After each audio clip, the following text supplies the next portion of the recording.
Roger received the Rossi Prize and a number of other stuff. Yeah, genau. Okay, and he also swims and plays the horn. I do. So, thanks a lot, Okay. Roger. He's going to tell us about actual polarization of X-rays. Right, so I'd like to tell you a bit about a project that about 10 of us started, 10 years ago now, but has grown appreciably. So I'm not going to give the full list of the team members. There's quite a few of us involved here at Stanford, including my group, but there's also Nicola Amadei and Nicola Dalala and Greg Mijetsky also have a role in this project. So I'm speaking in a sense on behalf of all these people that were involved in the Imaging X-ray Polarimetry Explorer.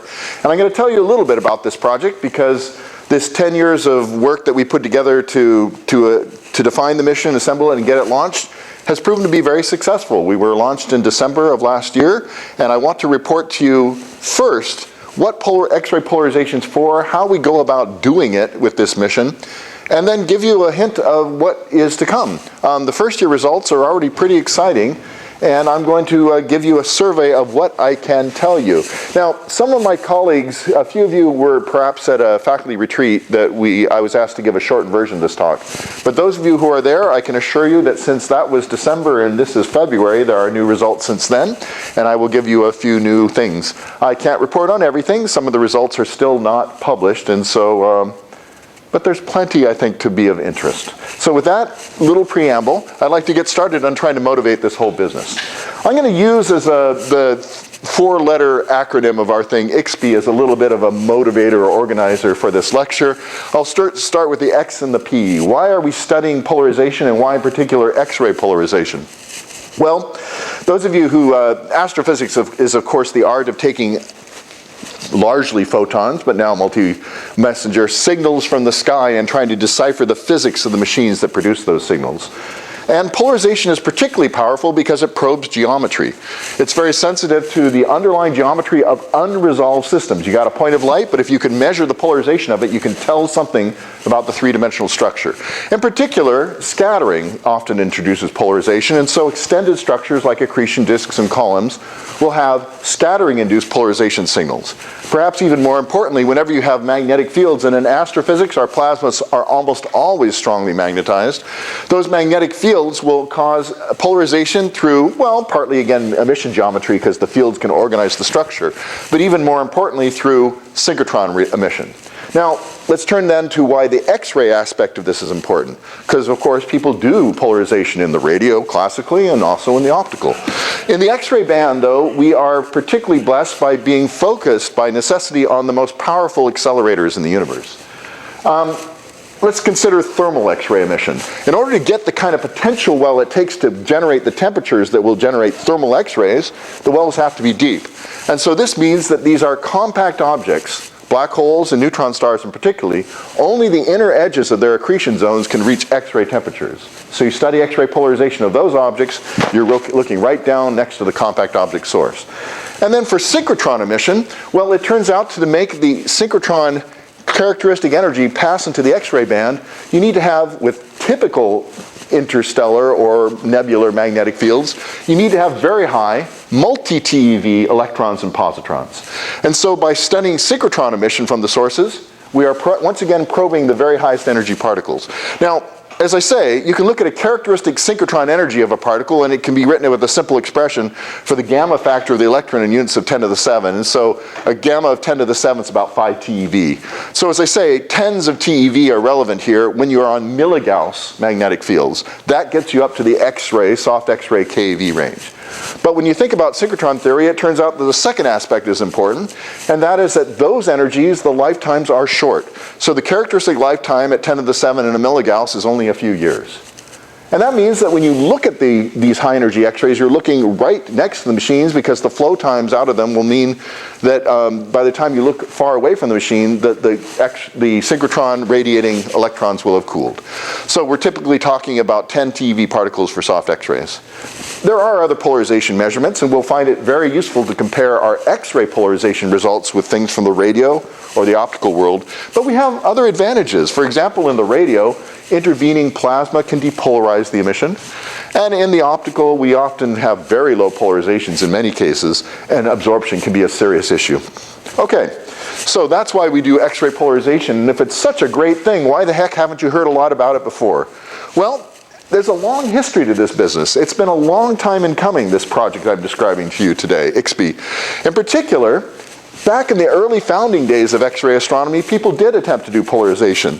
The very first measurements were with sounding rockets, and then there was a limited polarimeter on a satellite. And the earliest publications by Novik, one of the founders of X-ray astronomy, and then I particularly want to call attention to Martin Weisskopf, had a couple publications measuring one object. That is this famous object, the Crab Nebula, the remnant of supernova 1054 AD. The X-ray emitting central regions of that polarion were measured in X-ray polarization. And since the early 70s, that's essentially the only classical soft X-ray measurement of polarization in astrophysics. So one object, well, with this result, there's a polarization degree of about 19% in a particular direction. Now I want to draw the attention to, here's Marty Weisskopf prepping for a Wallops launch in 1971. Martin is the PI of the IXPE program, or was until he retired just a few months ago. He managed to see this thing through to success. Now there is perseverance for you. Imagine starting a program, a scientific program, and it takes 50 years to follow on to the stuff that you did as a postdoc. That's pretty challenging. He did plenty of other great things in the interim, but I think it's a lot of credit to Martin for hanging in there and making sure that eventually X-ray polarization happened. I want to be fair. It's not as if nothing happened in the interim.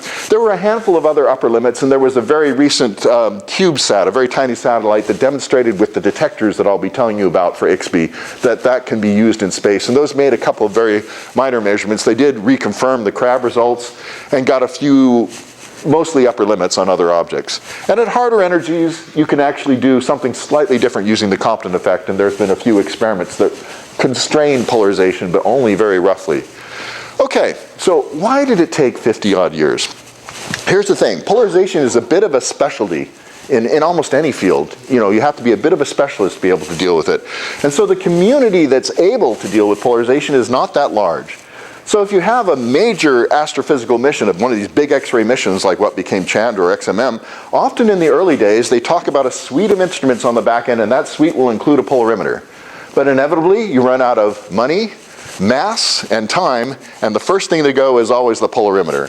So what's the solution? Well, we decided the only solution was to have a dedicated small explorer mission. If we could get that accepted with a polarimeter as the only instrument on it, there's no way to prevent polarimetry from happening except kill the whole mission. And so that's what we did. We put in, actually Martin, to his credit, met many, many versions over the years trying to get a polarization mission accepted. And finally with this time we got IXPE accepted. So this is a small explorer mission, and it's dedicated to polarimetry, but has the important advantage, the I in IXPE, which I'll be talking about shortly, is that we don't only just do polarization, but we actually do imaging polarization. That's very powerful. Let me give you a feeling for how this thing works, and I'll tell you a little more about the mission itself. In X-ray, you need to do grazing incidence optics, so very shallow reflections off of the mirrors are required, and hence very long focal lengths are needed.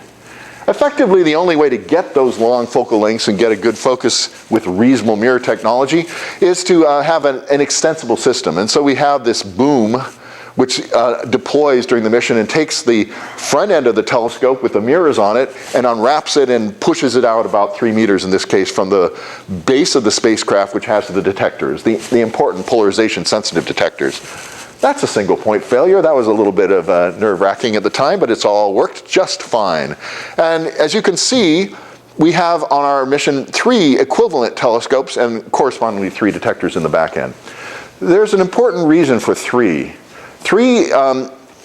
Polarization, which we're going to be measuring in orthogonal directions, Q and U, classically, or think of it at X and Y's if you wish, you have to be very careful not to have any systematics that have 90-degree symmetries in them, because those systematics will very strongly conflate with your polarization signal. And so things that are clocked by 120 degrees, 3-fold symmetry or 6-fold symmetry even are better, are good ways of avoiding any of those systematics or minimizing them. So that's what we did here. We had 3 telescopes and packed it in. Now, I need to say something about these detectors, which are really wonderful, developed by our colleagues in Italy at IFN. But let's talk about the physics first and the performance of it in just a second. The detectors are the so-called gas pixel detectors, and what happens is you have a window, the photon comes in and then converts on the background gas. So the photoelectric effect is given by this formula here. We're going to be kicking out a K-shell photoelectron. And the important things to pay attention to are this sine squared theta term. That means that most of the photoelectrons are kicked out perpendicular to the direction of propagation. So if you have the X-ray telescopes focusing the light down to a planar array, you will have your photoelectrons traveling horizontally, statistically speaking, in this detector. But more importantly, they will have a cosine squared phi dependence, where phi is the polarization angle.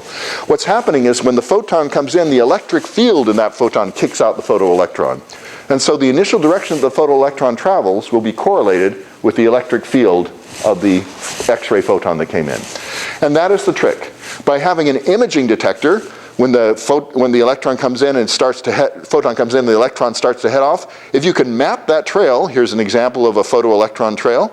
If you can figure out the initial direction of travel of the photoelectron, you have got a signal that's sensitive to the direction of the electric field of the incoming photon. That's your polarization signal. Of course, by making this map, you've figured out where in the image it came down, so you've made an image of the sky as well. It's a position-sensitive detector, and hence you're both imaging and doing polarization. Probably fair to notice that the detailed story is a little more complicated. Those of you who remember your elementary particle physics will recall that the energy losses will cause multiple scattering in the gas, and quite quickly you'll lose your sense of the initial photoelectric direction. And more importantly, the energy losses will maximize at the end of the trail. You get the so-called Bragg peak at the end, where most of the energy is being deposited. Sometimes you get an Auger electron from an inner electron getting kicked out as well. So our tracks often look like this. Okay? I mentioned six-fold symmetry. Take another look. Another important thing about these detectors, where the photoelectron gets produced, drifted across in this production volume of this gas, mostly DME in this case.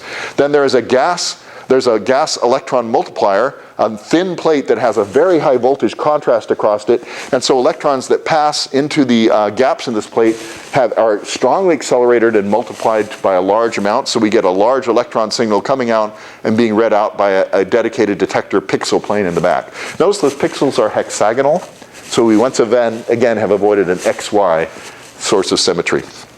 Okay, how does it work? Works really well. So at INFN Pisa, they developed this thing. Our colleagues Bellazzini and Costa were sort of the leaders, and the way I like to think about it is this device tells you everything about every photon that comes in. All right, to be fair, it's not as accurately telling you what you want to know, but it is telling you everything, including the position. We already demonstrated that from the image. The accuracy there is about 120 microns on the detector plane, which end up with the X-ray optics of IXPE turns out to be about 6 arc seconds on the sky. Now, in practice, our angular resolution on the sky is limited by the mirrors.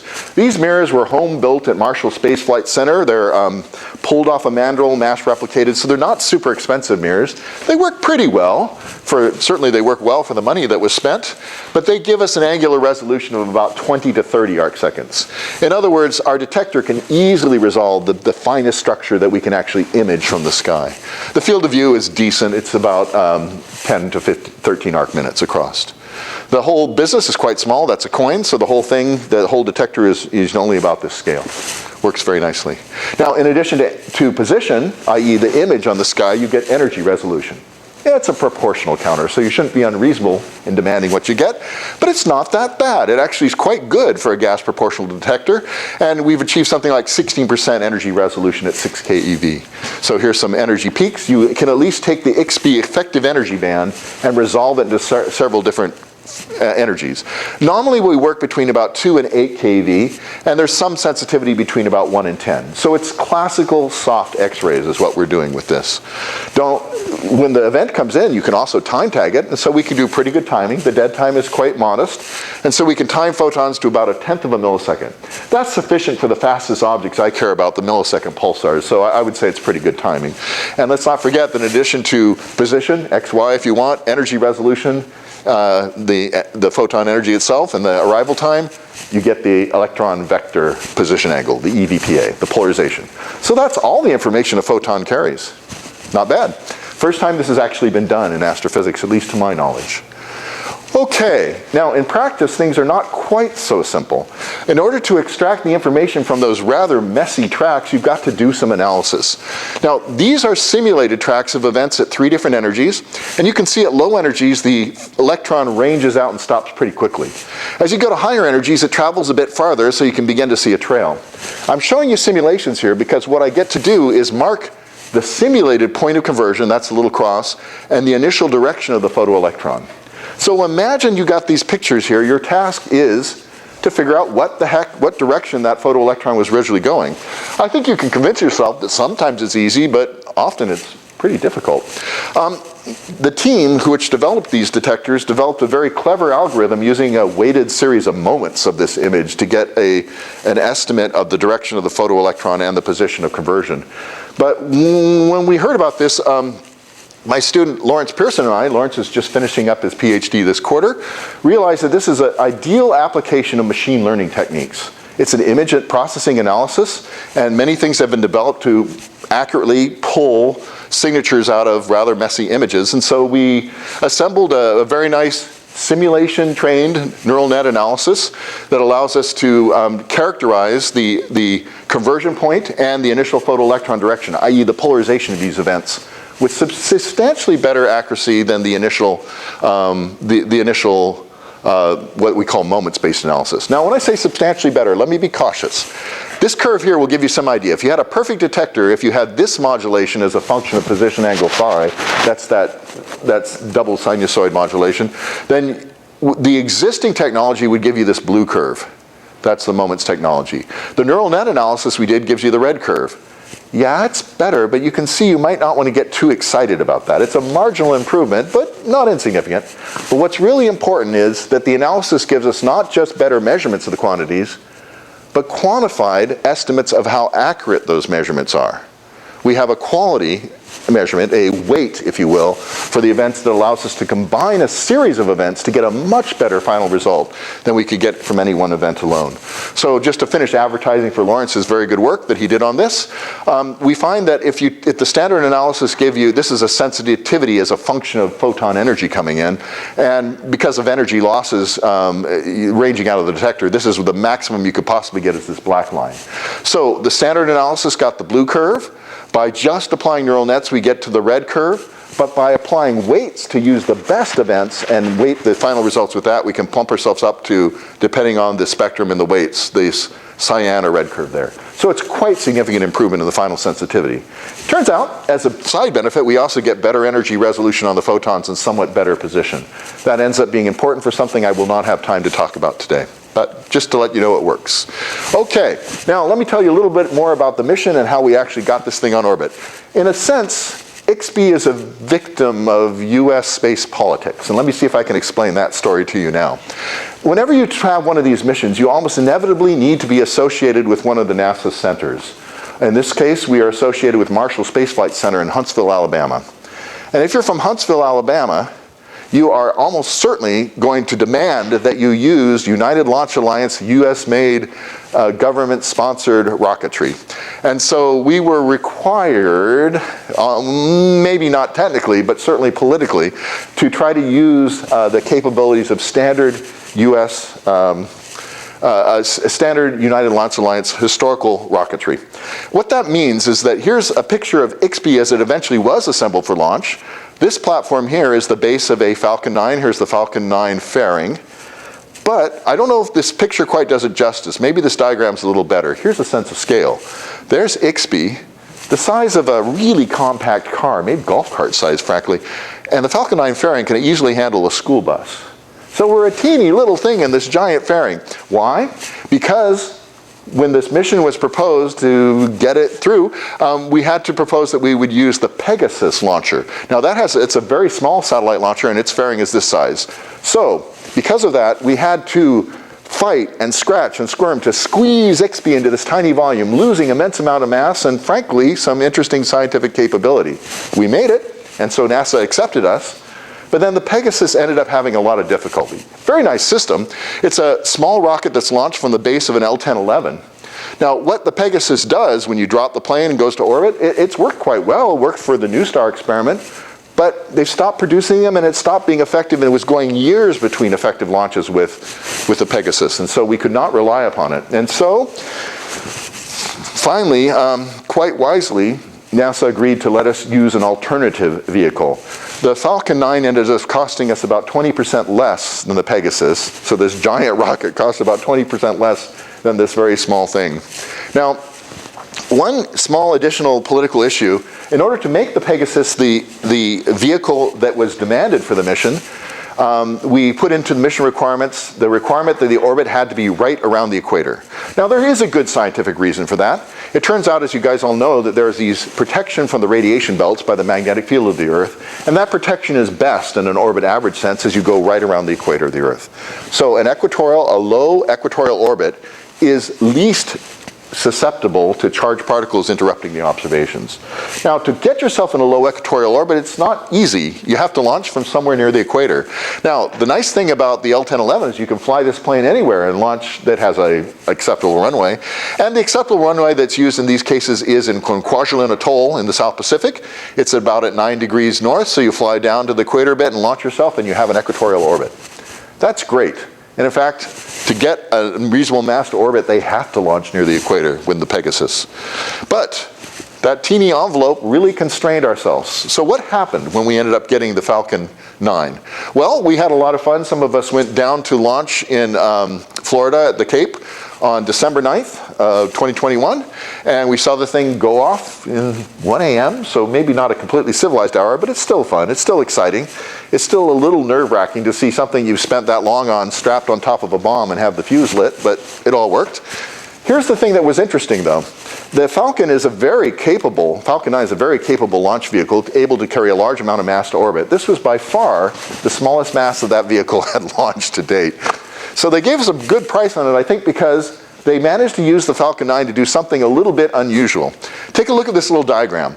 Right around the back of the Earth there is Florida and Cape Canaveral at about 22 degrees north. And so when you launch from there, you're going to be on an inclined orbit. What the Falcon 9 did in this case, though, is they came down, and then the second stage, just above Africa, when they crossed the equator, they burned the heck out of it again and did what some people refer to as a power slide, and turned the orbit from inclined to strictly equatorial. Great, beautiful. The only cost, to me at least, was I was looking very much forward to having this low mass launch of a Falcon 9 do what they call return to launch site. The thought of seeing this, 15-story tall giant thing falling out of the sky and landing next to you, I think would have been very exciting. In practice, though, because they needed to use so much of the second stage power to get it down and do this change of orbit, they ended up having to land downstream on a barge about 1,000 miles out in the Atlantic. Nevertheless, it launched, it worked, it was very exciting.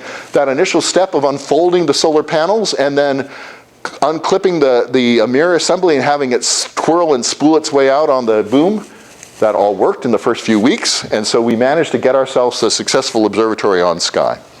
So, now it's time to talk about the science. I've given you a little motivation for the history of why we want to do this, and a few words about how this mission came together. And now I want to give you some idea of what we found in the first year of looking at X-ray celestial sources. Now, I want to say this is really discovery in the sense that nothing had been done in this field except for the Crab Nebula, essentially, before. Everything we see is going to be new. And so everything I'm showing you here is interesting to those of us in astrophysics, and in some cases pretty exciting, but not, I would argue, yet fully digested. We're finding a lot of interesting phenomena, some which we did not expect, and we're trying to understand those as we go. Now, another caution to some of you in the audience. Astrophysics is notoriously jargon-laden. I tried to scrub that out of this talk by and large, but if I name something or call out something that doesn't make sense to you as a physicist, please go ahead and ask, because usually it's a fairly simple physics concept that could be explained in more common terms if I missed out on that. So, I'm going to go through and give you a précis of, I think, the most interesting things that we've seen during the first year, which I'm now being allowed to talk about. So that's not everything we've discovered, but it's a good subset. And I will spend just a few minutes on various kinds of sources. So if you're not particularly excited about the astrophysical sources themselves, hang on, I will be moving on from one to another fairly quickly, and then we'll wrap this all up. Now, to motivate this, here's a sky map in X-rays. This is the X-ray sky as actually measured by E Rosita, with the galactic plane across the middle. And these little symbols here are several different classes of sources: supernova remnants, pulsar wind nebula, AGN blazars, magnetized neutron stars, things that we are observing, several along the plane of the Milky Way, and then dots of light further away for the extragalactic sources. The symbols are color-coded by how long the exposure is going to be, and they're going to be long. In some cases, I also have a box around it. Those are objects for which we can take a nice image, and there'll be structure for us to study. So there's our first year of observations, and I'll give you a feeling for how it worked. The first thing I want to note is that the spacecraft in its equatorial orbit, as it passes over Malindi in Kenya, downloads the data, and they're very quickly applied a quick look processing. The quick look processing is somewhat crude. It takes the entire output of the detector, treats it as one big pixel, all the energies, averages it together, but it tells you within a day or so whether or not you got polarization. Now remember, this is a field that had one source measured in 50 years. During our first year, here's the set of sources for which we had 6 sigma measurement of polarization without even looking at the details of it. So we have a bunch of what are called magnetars. I'll explain to you what those are in just a minute. Neutron stars that are accreting mass. Things spin nebula around spinning pulsars, neutron stars. Very massive black holes and galaxies that are spewing out stuff, and even some of the famous accreting black holes. So we've really opened up a new field, a wide range of sources.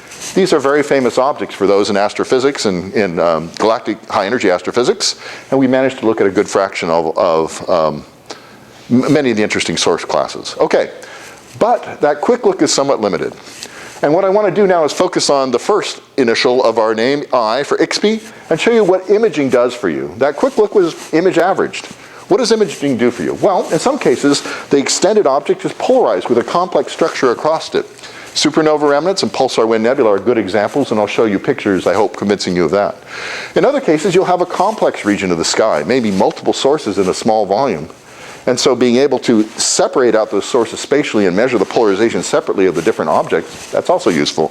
But we shouldn't forget that much more generally, even for isolated sources, imaging is a big help. For one, it means that the light, the polarized light, is concentrated into a small part of your detector. The detector noise associated with the measurement goes way down.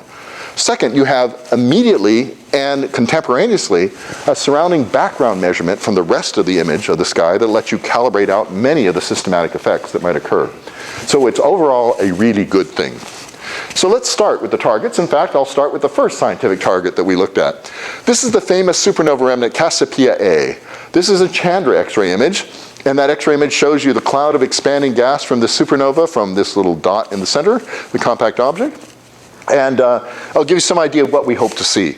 The colors here are energy coded, so the highest energy X-rays are coming in blue and lower energy ones are coming in cooler colors. Now, we knew something about what the polarization of a supernova remnant should be.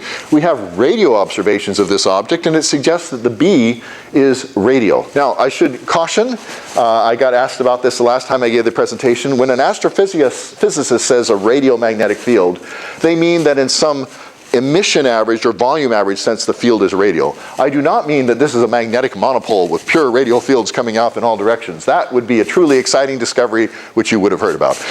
No, in this case it means that the magnetic fields, you should think of them as very extended loops with a long radial axis, so that the field structure itself has been stretched probably in the radial direction. Okay, well, that's what we think from the radio. But we have a belief that the observations in the X-rays should be somewhat different. In particular, remember I told you the X-rays focus your attention to right down at the shocks, at the particle accelerators. And what happens at an astrophysical shock is the magnetic field, when it comes into the shock, is compressed. So the net effect is the magnetic field should tend to be tangential right next to the shock. In addition, we have estimates of what the maximum polarization degree might be. PD in this talk is going to be polarization degree. And it's about 75% from basic synchrotron theory for both the forward shock and reverse shock, these two shells that you can see here. So that's what we expected before we went. And what we're trying to measure, though, is to see how much the polarization is decreased from this value. It turns out that that's a sign of magnetic field turbulence, complex structure, which is intimately tied into the acceleration of the particles themselves. So high turbulence, which we will be measuring from the polarization, shows you high particle acceleration efficiency. So what's the result? Well, okay, here's the IXPE measurements of Cas A. First of all, you can see that we can measure an image. It's not quite as beautiful as Chandra, but then again, we didn't spend $1 billion on the mirrors. So here's the Chandra outline, and there's the IXPE color map behind it. But what we're doing is we're measuring the polarization of these structures. And two things turned out to be critical to making this an effective measurement. Remember that 6 sigma detection thing? Cas-A was not one of the sources that was detected at 6 sigma. It's not detected significantly at all in an energy and spatial average. In fact, what you have to do is do two things. You have to cut on energies in intermediate bands, because at high energies, the iron K line dominates, and at low energies, inner K shell electrons of lighter elements dominate. So in between the two, you are much more dominated by the synchrotron emission of the nebula. And in addition, you have to use a spatially coherent thing to measure that non-thermal signal. If you just try to measure averaged over all directions, you do not get a significant polarization detection. You'll be seeing a few plots like this, so let me explain it to you. We call these sometimes radar plots. What you find is a function of distance from the center is the polarization degree. This is in percent, hard to read here. That's 0, 1, 2, 3, so it's small. And then an angle, polarization only measures up to 180 degrees. You plot the direction the polarization goes. The contours then tell you how significant something is. So in this case, if you just measure the whole thing as one big bucket, you would just get about a 1 sigma measurement of polarization, not significant at all. However, if you average it out and looking at only the components that are either radial or tangential, this is what you get. Highly significant, many sigma detection, where the polarization, the electric field, is tangential, which as you recall means since the electric field is perpendicular to the magnetic field is radial.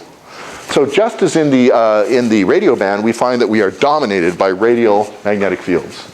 Now, we have a second supernova remnant, whose results we've just recently gotten. It's the same kind of deal. We measure between the peak of the iron line and the soft lower energy lines. This is the Tycho supernova remnant, the supernova 1572. And once again, we find that when we do the measurement, we find that the magnetic fields are radial. Here what's interesting though is the magnetic field, the polarization is substantially higher than it is in the radio band, suggesting that this is a less efficient accelerator than the first one, Cas-A. So we're learning some patterns about astrophysical sources, but there's lots of details that will need careful analysis and simulation to fully understand. So that's it for supernova remnants. Let me move on to another class of objects, something very near and dear to my heart. These are the so-called pulsar wind nebula, PWNs. The most famous, of course, is being the crab. In fact, this is, I think, the third target we looked at, and this is the target that allowed Martin to retire with dignity because what we measured absolutely confirmed his results from the early 70s. Of course, we went a long ways beyond that, but even the quick look data said Martin had been right all along. Polarization measurement of the crab looked very good. Now, what I've got here is a Chandra image, a high-resolution image of that nebula. You can see it has a general sort of toroidal structure. That's from plasma flowing out on the equatorial spin plane of the pulsar. And then it has, seem fainter, but quite significant polar jets that you can see poking off. That pattern is quite general. Now, this circle here is the IXPE angular resolution. The crab, you're going to get a few pixels across it, but it's hard to resolve. A word or two about that in just a minute. We have also observed a second object, the Vela pulsar nebula, another relatively young pulsar. Here the angular resolution is a bit better, and I have some exciting results on that with a very high polarization degree. And finally, we're halfway through. We've just started observing an object that I'm going to be leading the study of. Sometimes this is called the cosmic hand or the hand of God. It is a pulsar wind nebula associated with this particular object that when you look at it, looks a little bit like a hand facing out to you. The pulsar is down in the middle. Now, remember the little circle is IXPE's angular resolution. This is IXPE's field of view. The map of this thing is going to be very fun. We're looking forward to that a lot. So let me say a word or two about the crab and the progress we've made. Remember before there was just two numbers. There was a polarization degree and a direction. With IXPE we can make a map of the polarization across this. And I want to particularly point to some work that my student Josephine Wong's been doing. She's developed a new technique to pull more information out of the IXPE data, to take account of this great difficulty in resolving the thing. And I think she's done a very nice job in kind of separating the pulsar signal from the surrounding nebula. So here's a map that she's produced of the polarization of the nebula. And these little lines here show you the direction of the magnetic field. And as the picture might have suggested, the magnetic field structure is tangential. It's going right around, wrapping around it. But there are some other interesting details. The color scheme here is the polarization degree. Maybe you'll notice that it's kind of white here on the sides. If you think about it, that should make sense. Imagine that you're looking at an ellipse of polarization edge on.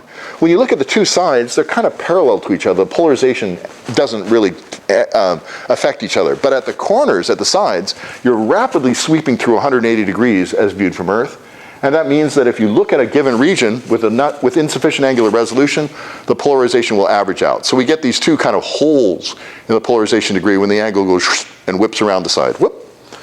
Let's make sure we don't lose that. Okay, so that's a nice result, and she's also managed to measure the polarization structure of it varies as the crab pulses, measuring quite significantly more information that we've had in the past.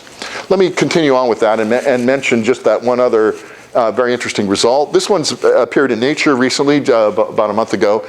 We measured the polarization of the Vela Nebula, and what's fun about this is that synchrotron theory tells you a maximum degree of polarization that you can get for a given spectral index of the electrons, i.e. a given spectrum that you would observe. And you can do that calculation quite simply. With a power law of electrons, you can calculate a polarization degree. From the observed spectrum of Vela, here's what we predicted. 66 to 72% would be the maximum polarization degree that theory would allow. What did we find? Well, if you read ahead, you can see we found darn near the absolute maximum that's even conceivable for this structure. Now that's interesting, because in contrast to the supernova remnants, where the polarization degree was low and we inferred massive turbulence was involved in accelerating the particles, here there must be essentially no turbulence at all. And so how do you accelerate the particles? Not 100% clear, but the best bet is what's called magnetic reconnection. Imagine you have magnetic field lines of opposite polarity right by each other, very structured, very organized. If they reconnect, the energy in b squared over 8 pi in that field can go into particles, while the remnant field left behind will still maintain that very parallel structure. That's the cartoon of what we think is going on in this case. But it's new information, so more to be studied. To keep moving along, since we have several more source classes to cover, I'd like to introduce the next general class of objects. The previous ones were basically supernova remnants, the expanding remnants of exploded stars, spinning neutron stars. I now want to introduce accreting neutron stars, a very important class of objects in high energy astrophysics. In fact, thermally emitting neutron stars, I'm going to actually make it into two classes of magnetized neutron stars, the accretion powered ones and the ones that are powered by B decay. So those are the so-called X-ray binaries and magnetars. Now, a magnetar is a rather funny name, isn't it? But it's really the only correct name of all the objects I've described to you so far. A magnetar is powered by a magnetic field. You have a large b squared over 8 pi, and as that decays away through rearrangement of the field structure, that energy goes into making the thing shine. By that argument, the things that I call pulsars, those are powered by the spin energy, I omega, 1/2 I omega squared. So those should be called rotars. And the X-ray binaries, they're powered by material falling into a potential well. They should be called accretars. But in any case, the physics of these objects is quite interesting. Let's focus down on what an accreting system might look like. You'll have some very strong magnetic field. It'll be focused into some poles and a very complicated structure on the surface of the star.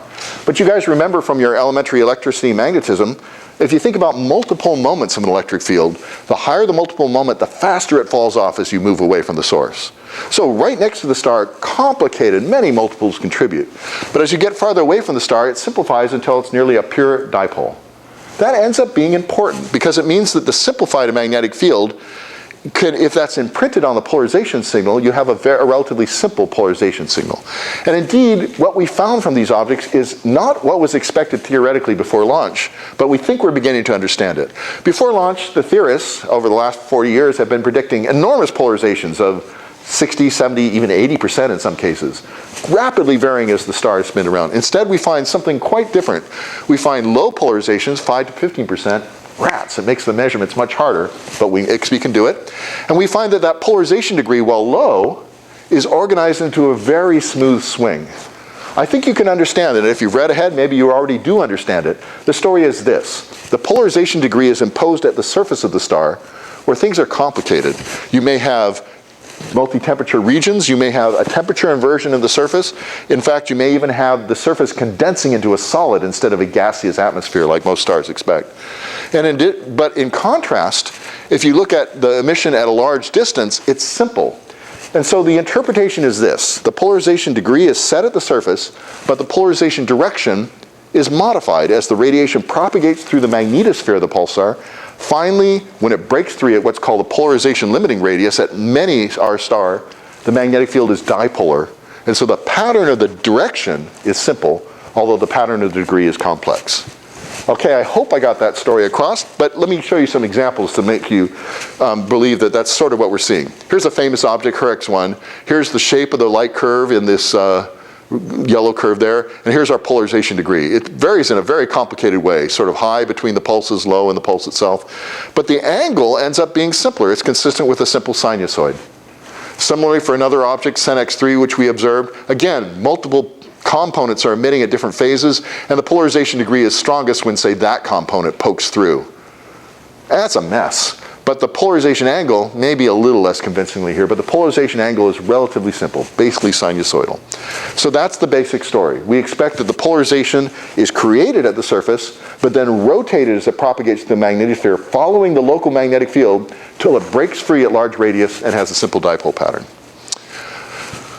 Time is short. I'd hope to give you a little bit more about the physics of how that occurs, how this so-called vacuum polarization, and again I should caution, for vacuum polarization for an astrophysicist means polarization in the presence of a magnetic field in the vacuum. The actual vacuum itself would not be intrinsically polarized. But I think we're going to have to skip that in the interest of time so I can finish off the sources. But I want to move on to that other class I mentioned, the magnetars. Now that rather funny name, magnetic field domination, actually indicates something very important. These are the highest magnetic fields of objects that we see in nature.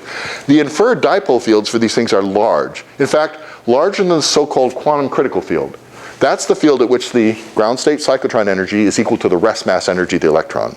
At fields of that value and above, many interesting QED effects occur, such as this need for the electric vector to follow the magnetic field as it propagates through space.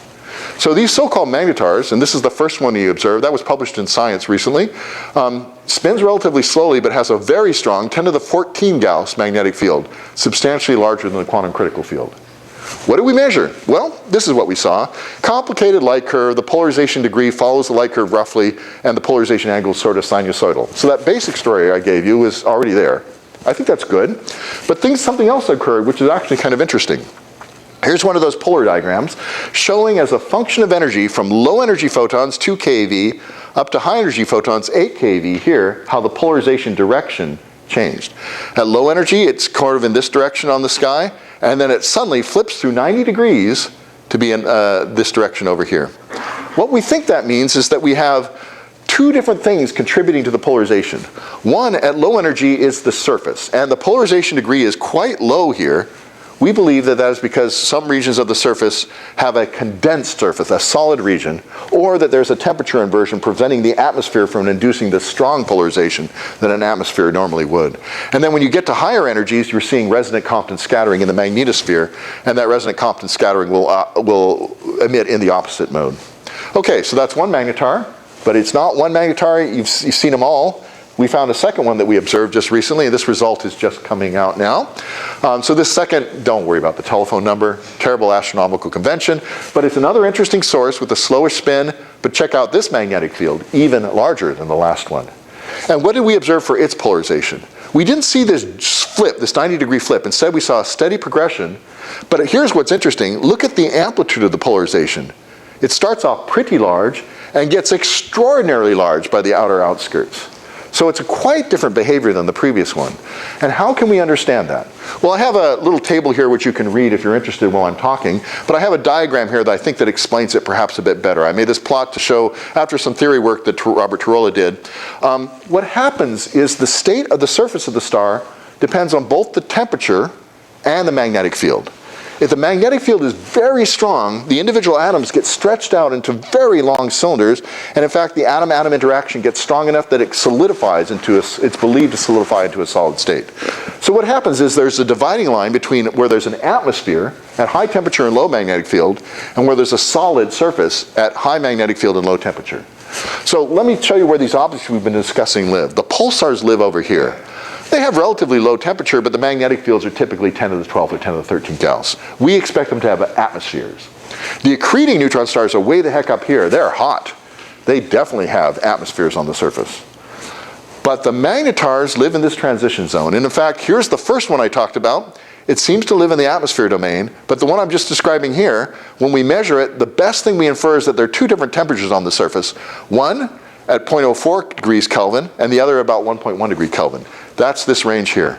So depending on the surface composition, whether it's hydrogen, say carbon or helium, or even iron, it is probably passing from regions on the surface that are solid state, to regions that have a gaseous atmosphere. Where there's an atmosphere, the polarization will be large. Where it's solid, the polarization will be low. So that difference between solid state and gaseous atmosphere is being probed by these polarization measurements. I think it's a pretty cool thing. Onward. Now, let me tell you something else that's relatively new. Maybe a few of you remember a news report back in October of a celestial explosion that was tremendously bright. In fact, as this little news report here says, it became designated the BOAT, or the brightest of all time. This is a gamma ray burst. Gamma ray bursts are bright sources. This was brighter than any other we had seen.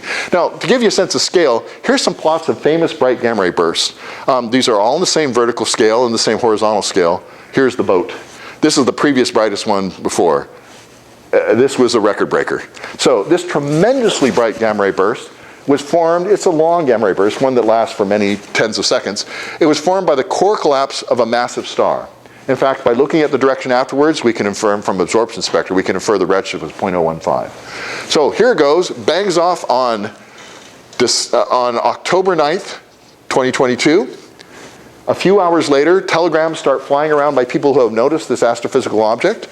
22 hours later, people in the IXPE collaboration got together and said, my goodness, we have to try to do something about that. Now you remember IXPE. It was this base which has the cameras on it, and extended on this floopy boom is the mirrors. It does not repoint that quickly. It takes it a while to move from one direction to the other. And we typically only expect to point it once every week or so. However, things worked out really well. We got together the team, we approved within a day to say we're going to try to do this, and amazingly we managed to get on source only 58 hours after the explosion. I don't think we're going to do any better than that on future objects. And we observed for about two days. Okay, what did we see? Well, I made a little animation to try to show you. These are times in units of hours in the corner. The end of it's not going to be quite accurate because of the way the thing merged. But anyway, you had a gamma ray burst. And starting at about 50, 60 hours later, this is what we observed. Can you see some structure around that dot of light? Can you see that the structure is expanding as we go from one to the other? That's what we see. Now, what does this mean? Well, what we're actually looking at here, it turns out that this gamma ray burst was shining right through the plane of the Milky Way galaxy at low angle. So in addition to seeing the light from the gamma ray burst itself, we also see light scattered off interstellar clouds. Susan will like this one. And so those interstellar clouds provide halos around the gamma ray burst. The halos are, in fact, time-delayed observations of the burst itself. Because remember, if you go through a non-direct path, there will be extra travel time. So at any given time when we're looking at the sky, we see the cooling emission from the burst itself. And in these rings, one for clouds at each of the two different distances, there are two clouds in this case, we see a time delay signal of the original super bright burst itself. So that's kind of neat. With this experiment, we managed to get information on both the immediate burst, which there's no way we could have gotten on sky in the seconds that that thing lasted, and the afterglow, as it's called. Now, what do we measure? Upper limits, I'm afraid to say, but it turns out these upper limits are of some value, and we still want to boast because this is tremendously interesting and difficult measurement. The core afterglow itself, the polarization degree is 6 plus or minus 3%, not a significant detection, and similarly, these rings, the rings of the prompt initial emission, have a polarization degree which I think should not be thought of as an upper limit as well. It's a weak detection. Now, I guess I have barely time to do this, but let me very quickly give you a physics feeling for why polarization might matter, in particular for the afterglow. Now, the basic model of the gamma ray burst is going to have an enormously high gamma factor initial expansion. We think of them as typically being beamed, jet-like, with bulk gamma factors of the order 100 for gamma ray burst. So that's a very relativistic outflow. When you're observing such a relativistic outflow, when you're looking initially, if there's a jet of emission coming out the gamma ray burst, when you look at it, remember the beaming angle of the emission off it goes as 1 over gamma. So the higher the gamma factor, the smaller the portion of the surface you can see. So what happens is initially, you can just see a little portion like this, and as time goes on, as the jet slows down, your view expands out to larger and larger distances. Now, this provides something very interesting. While you're observing in this regime, you have equal amounts of burst on all sides. And so while the polarization from any given point is sort of radially directed for regions that I can explain to you later if you're interested, that averages out so you get very little polarization. But now look at what happens as you pass from this zone to this zone. Now you have more emission to the sides than vertically, and so you get a net horizontal polarization. But as you go on, as you expand further, you start to get more emission vertically than horizontally. The polarization flips. So the polarization curves are expected to be like this. The burst occurs. Initially, you have a small growth of polarization in one direction, then a 90-degree flip in another direction. So here's our upper limits, including an optical upper limit, but this is what IXPE measured. And it's mildly constraining on the models. It's interesting. But you might say, well, doggone it, if you got it onto it a little bit sooner, you might have actually gotten it. The answer is probably no, because sooner, the polarization is expected to be lower. What if you got on it later, where the polarization fraction was higher? Unfortunately, these things fade. We observed right here, and a little bit later, it would have been too faint for us to do. However, it's a great result. We're very proud of that. Onward. I have a few more things to do, so let's skip that. I'll just briefly mention we have measured polarization of supermassive jets from supermassive black holes. And a similar story has been found. This one was published in Nature, one of our first results, by one of our former postdocs from here, Yannis Leodakis. We measure the polarization direction, and it correlates very well with the direction of the jets that we see with radio VLBI as propagated on the sky. Probably enough of that. There are some interesting results coming down the line, but I am not at liberty to tell you about the interesting, complicated polarization structures that come from these sources. Let's just skip that and say that associated with the jets, there is a strong shock and polarization, and we can infer something about the physics of the acceleration of that shock from the structure. Moving on towards the last few objects so I can finish on time. Black holes. Let's continue to do black holes, but we'll do galactic black holes. The famous Cygnus X1, the first identified galactic black hole. What kind of polarization might you hope for there? Well, we do know that the system is something like this. A very massive star is transferring matter through an accretion disk to a black hole, which intermediately has a jet structure coming out of it. Sometimes it burps out and accelerates. So we will get polarization almost certainly from this planar accretion disk, thermal polarization.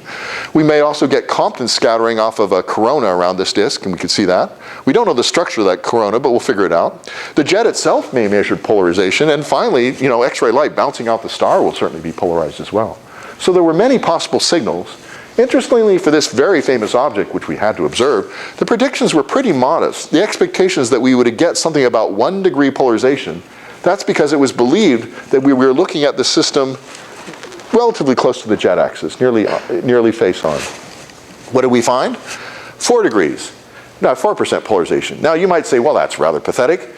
But to those in this business, a factor of 4 larger than what theory predicted is a relatively big deal. And in fact, what that implies is that we're looking at this system, this famous system that's been studied for 50 years now, at a much different inclination angle than had been previously believed. We're looking at it at closer to 75 degrees edge on. So the polarization structure suggests that we're looking at the corona and that the system is being viewed at a large angle. Okay, I'm doing very well. I just have 2 more objects to describe and then I'll wrap it up. My next object is another polarization signal associated with a black hole. This is a famous galaxy, the Circinus galaxy, one of the nearest active galactic nuclei, or AGN. In this case, what happens, here's a picture of the galaxy. We're looking at it near edge on, and so the black hole is hidden behind a giant cloud of gas and dust. We don't see the emission from the black hole directly. Instead, what we see, particularly in the X-ray band, but also to some degree in the optical, is light scattered from the black hole off a surrounding coronal cone of outflow. Both an equatorial torus and a cone emit that scattered light. So by definition, in this source, we're looking at scattered light. You should expect polarization. And indeed, we find it. We have a very significant measurement for the first time of one of these sources of the scattered light polarization from the reflection signal. Good. And here's my last one. This one is not going to be a result. I'm not allowed to tell you the result yet, but it's an interesting experiment. An experiment you should think about because you may be hearing about it very shortly. So we've all been very excited about the observations with the Event Horizon Telescope of a black hole in the center of our Milky Way galaxy. It's rather pathetic as such things go. It's a measly 4 million solar masses. The typical black holes I've been talking about earlier from centers of galaxies were billions of solar masses. But it is our black hole, and it's in our astrophysical backyard, and we would like to understand what it does. Even worse than being a pathetic little wimp of a black hole, it is being starved into submission. It is far, far from an Eddington limited, i.e. accretion power limited source. It's down by a factor of about 1 million from how bright it would be if it was eating matter as quickly as it could. Ah, that's what we see now. But has it always been so? That's one of the things IXPE we want to answer. And here's the trick. It's related to the trick I told you about with the gamma ray burst.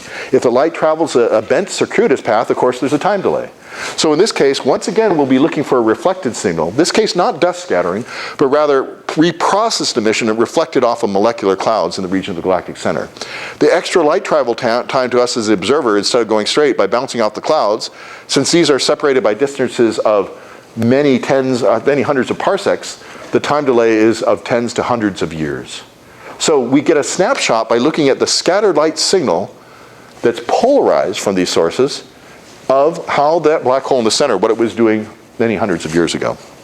So, and in fact we can do better than just approximate it, because it turns out that polarization degree tells you this angle. The distance, the horizontal distance here sets the scale. You can actually get a date for when that radiation was emitted. Okay, that experiment is difficult. These clouds are not bright. When we proposed IXPE, they were brighter. Over the last 10 years or so, those clouds have been fading. Such an important experiment, though, that we went after it anyway.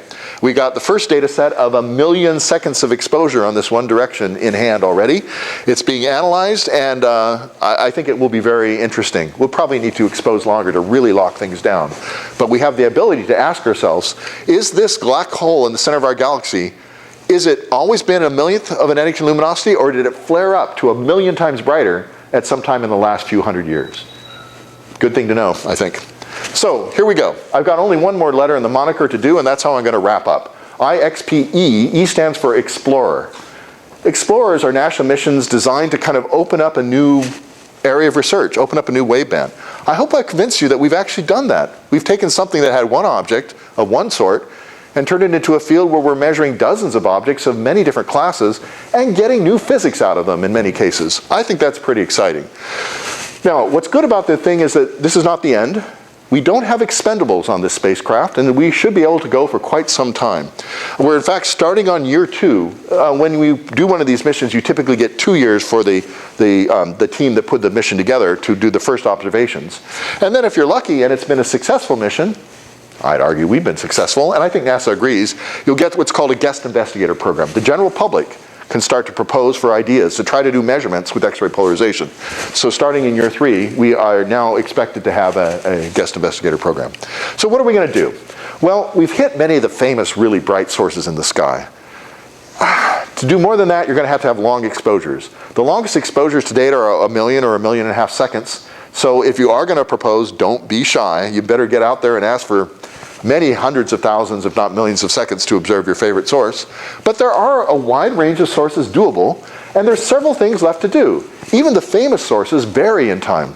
High energy astrophysics is a very dynamic field, things changing all the time.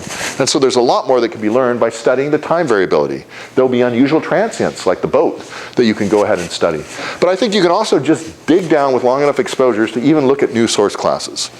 But it's an explorer, and explorer missions are modest in budget. Well, okay, modest by NASA standards. But clearly, if you paid attention to what's going on here, you should have felt a little bit frustrated. Here I exposed for a month on end, and I got, you know, a 5 sigma, nice detection, but very limited information about the source.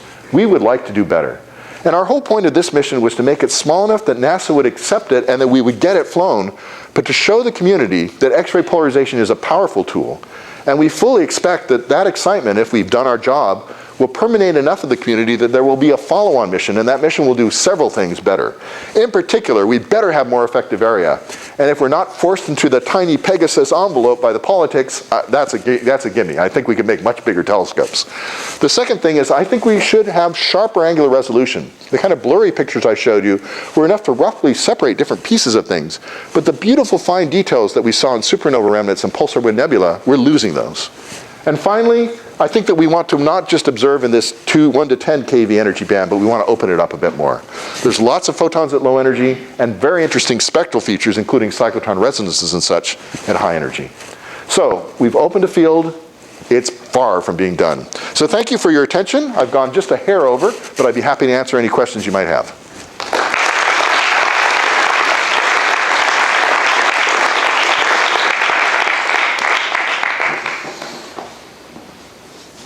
Do you want to call? Okay, good. You call. Yeah. How about thermal sources. What about that? So as I Could be. well, accretion disks are thermal, so we do get some thermal emission from those. But classical solid-state thermal, like the surfaces of neutron stars and such, it turns out that the temperature, well, the accreting sources, those are thermal in many cases. So we are seeing that. Classical cooling neutron stars we probably can't see because those are below a keV.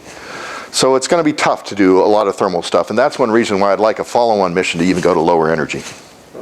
Slightly higher energy than 10 keV, you start getting high polarization from Bremner-Stolten.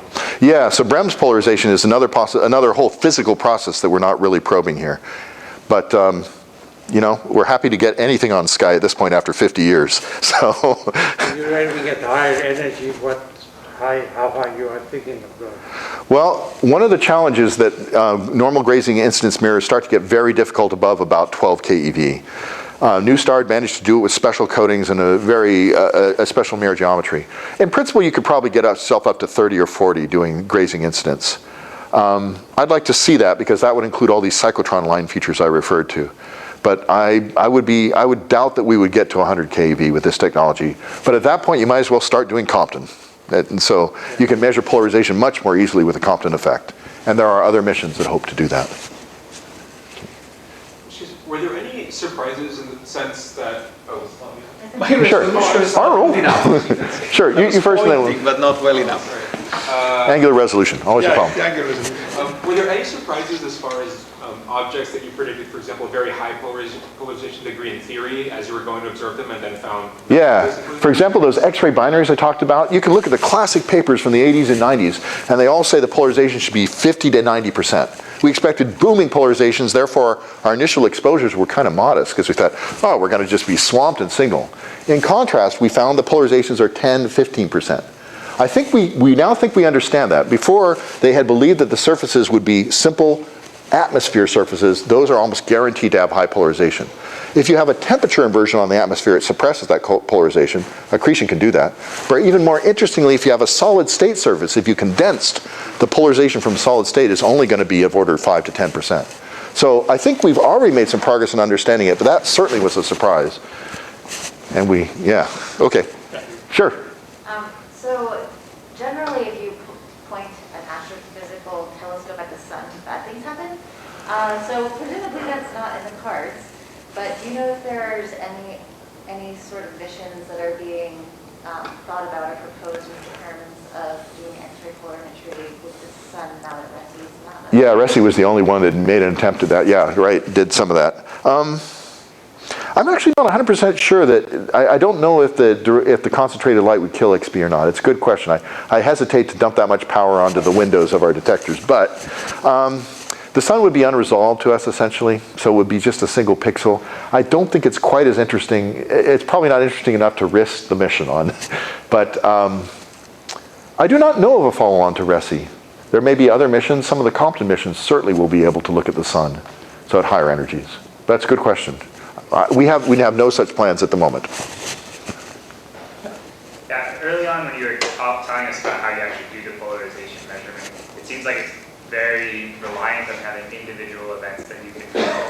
Absolutely. Set some sort of upper limit on how bright an object you can look at. It doesn't seem like that came up at any point in your talk, but intuitively I would have thought it would be an issue if you had too many events within like one readout window. Well, so if the event rate's too high, then you get pileup. And so the dead time of the detector prevents that in a sense. You measure an event, it's dead until you read that out. So you won't have, that's not quite fair. Sometimes you can have multiple signals in a given frame from background cosmic rays and such. You're absolutely right. There's some limit on the brightness that these detectors can handle. The very brightest celestial source, SCO-X1, is a little bit too bright. So we have a neutral density filter that we can, and when we have a scheduled SCO-X1 observation coming in, you can put in to knock down the rate. But man, we work so hard to make it work as well as it does. I'm always really feel lousy about throwing away photons by putting a filter in front. But there is a limit, yes. You would need to have either multiple detectors if you're using the same technology, or something else to handle the larger count rate from a large aperture. That's an important consideration. So how come you say you had no expendables? The gas Sealed there. It's sealed, and there will be some slow breakdown, but they've actually, so I say no expendables, it's a very long-term expendable. They've had these things operating for a decade or more under higher radiation loads than we get on orbit, and the breakdown rate's pretty small. That's my understanding, yeah. So there will be some very slight degradation in QE, but we have onboard calibration sources, and so we have the ability to measure that small change in quantum efficiency over years. But I see no reason why the mission couldn't go for 10 years or more. But by the end of 10 years, you're going to be having exposures of 6 months or longer to look at super faint objects, so who knows? Yeah? So you mentioned that there was some classical method of doing X-ray polarimetry in the 70s, like to measure the craft. Yes. I'm wondering what the difference is between those methods and the Yeah. method. So the classical method is closer to the analog of what you would do with optical light. It's Bragg scattering polarimetry. So you have a crystal, and you take the X-rays and you scatter it off the periodic structure in that crystal. And therefore the scattered signal is polarized. You rotate the whole system and use that to infer the polarization of the celestial source. But as you would guess, because you need to have the energy of the photon resonant with the wavelength of the crystal, those are narrowband methods, and the sensitivities are relatively modest. And so that's one good reason why this technique was not used after those first initial observations in the 70s. But when the gas pixel detector and a few related technologies came along, the interest in polarization, I think, grew because it became exciting to try it again with we're over 100 times more sensitive than those early missions. Okay, one more question up there. Really amazing class. This is really excited. I was wondering, I don't remember if I recall this correctly, but these radio polarizations that you see in supernova remnants is in the young ones, right? Yes. In general, it seems like that for radio, the older ones do start to go tangential. Have you observed the ones that radio sees tangential? So far we've only done 3. We've done the 2 I described and 1006, part of 1006. It's really big. Of course, as they get older, they get fainter. It's not clear that we'll be able to do very old ones, but it's a very good question. I would say that we were still a little bit surprised, though, because we're so focused on the acceleration zone, we thought we would be immune to whatever effect it is, currently not very well understood, that stretches out the magnetic field in that radial direction. It's kind of weird that that would occur. Probably some hydro instability is making them elongated. But what's remarkable to us is that whatever process it is that makes them into radial is occurring right down on the 10 to the 17th centimeter scale that we are probing. Not with angular resolution, but with our energy resolution. The cooling times are such that we're looking right down at 10 to the 17 or so centimeters. And somehow, even at that scale, the field is turned from what you expect of the shock, tangential, into radial. I don't know the answer to that yet. Maybe we'll figure it out. Evidence of like a more tangential preference in any of the systems? We have not seen a region where that's true yet. We would love to have high enough angular resolution because perhaps if you recall from those beautiful Chandra images, there are funny little filaments and little stripe zones and places where you can see the acceleration has special properties. If you had even, say, 5 arcsecond angular resolution, you could independently measure those zones right down to the individual accelerators. And there, I think the kind of phenomenon you're suggesting would be much more tenable. I'm afraid that'll probably have to wait for the next generation. Okay. All right. Well, once again, thank you very much. Roger again. I'm here, so if you got questions about it, come see me.